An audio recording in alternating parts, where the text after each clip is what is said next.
ପଖାଳ ଧରା ହେଇଛି ଏଥିରେ ପୁଣି ଶାଲ ଘୋଡା ହେଇଛି ହେଁ ଶାଲଟା ଟିକେ ଷ୍ଟାଇଲରେ ପଡିଛି ଦେଖୁନୁ। ହଁ ଗୋଟେ ଷ୍ଟାଇଲରେ ପକା ହେଇଛି ଆଉ ଅଧା ହାଫ ଗରମ ହାଫ ଥଣ୍ଡା। ଏ ଜାଣିବି ଗୋଟେ ବାବୁ ଆଣି ଖାଉଛି ଆଉ ପଖାଳଟା ପୁଣି କଣ ଷ୍ଟାଇଲରେ ଖିଆ ହବ ନା? ହଁ ହଁ ଠିକ ଠିକ। ପୁଣି ଭଜା ନାହିଁ ଭଜି ନାହିଁ ଖାଲି ଚକଟା ରୁଟି। ସେତିକିର ତ କାହିଁ କଣ ଚଳେ ଆଉ ନା ପେଟଟା ବି ଯେତେବେଳେ ନିଦା ଥିବ ପଖାଳ ଖାଇକି ପେଟ ହାଲକା କରାହବ। କାଇଁ ନ ଖାଇକି ଶୋଇପଇଲେ? ପଖାଳ ଖାଇକି ପେଟରେ ହାଲକା କେମିତି କରିବ? ପଖାଳ ଖାଇଦେଲେ ପେଟ ନିଦା ହେଇଯିବ ଓଲଟା କଥା କହିଲା। ନାଇଁ ନାଇଁ ଯେତେବେଳେ ପେଟଟା ଭାରି ଥାଏ ଅଳ୍ପ ଖାଇଲେ ହାଲକା ଆଚ୍ଛା ଲାଗେ। ଆଚ୍ଛା ମାନେ ଇଏ ଅଳ୍ପ ଭାତ ଇଏ ଅଳ୍ପ ଭାତ ଏଟା ତୋରାଣୀ ଗୁରା ଦେଖିବ କେତେ ତୋରାଣୀ ଦେଖିବ ଦେଖ ଦେଖ ଏଟା ସମୁଦ୍ର ଭାତ ଏତିକି ବୋରା ତୋରାଣୀ ଗୁରା ଏରା ଭାତ ନାହିଁ ନାଇଁ ଠିକ ଗିଲାଟା ଭାତରା ଛେଦେଇଦବା ସେ ତୋରାଣୀ ମୁଦେ ପିଇ ଦେଇକି ଶୋଇପଡୁ। ହଁ ଆଣ ଆଣ ଏଇ ଜାଗାଟା ଆଣ ମୁଁ ତ ଆଜି ପ୍ରମାଣ କରିଦେବି ଆଉ ନାଇଁ ନାଇଁ କିଛି କହୁଛ ଆଉ ନାଇଁ ନାଇଁ ଆଣ ଏଥିରେ କିଛି ନାହିଁ ଏଥିରେ ଖାଲି ତୋରାଣୀ ଭାତ ଆମେ ଯାଇଲୁ ମୁଁ ଖାଇବିନି ଏମିତିରେ ଜାଣିଥା। ନାଇଁ ନାଇଁ ନାଇଁ ନାଇଁ ଏଇ ନାଇଁ ବୋଉ କାନ୍ଦ ନା ଜମା ତା କିଛି କୁହନି ସାଇଲେଣ୍ଟ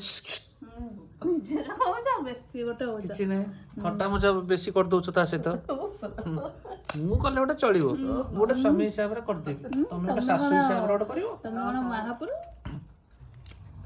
ସ୍ୱାମୀ ବା ସ୍ୱାମୀ ଦେଖ ଦେଖ କେମିତି ଖଡ ଖାଡ ଧଡ ଧାଡ ସେ ଟମାଟୋ ବି ପଳଉଛି ମାନେ ପିଚ୍ ପିଚ୍ ହେଇକି ପଳେଇ ଯାଉଛି ଇଆଡେ 2 କିଲୋମିଟର ଯାଏ। ତମର ଯେମିତି ନାଳ ବୋହିବ ମୁଁ ଏଇଥିପାଇଁ ଏମିତି କରୁଛି।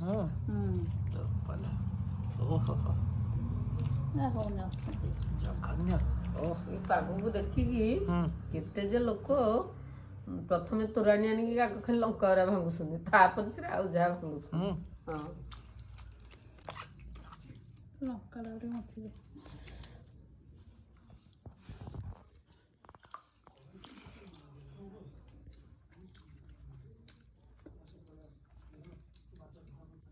ଖାଇସାରିକି ଛାତକୁ ପଳେଇବ ହେଲା ଘଣ୍ଟାଟା ଖଣ୍ଡେ ଛାତ ଉପରେ ଟିକେ ହଲ ହଲ ହେଇକି ଶୋଇପଡିବ ସବୁପଟେ ନେବ ପକେଇ ଦେଇକି ଶୋଇପଡିବ।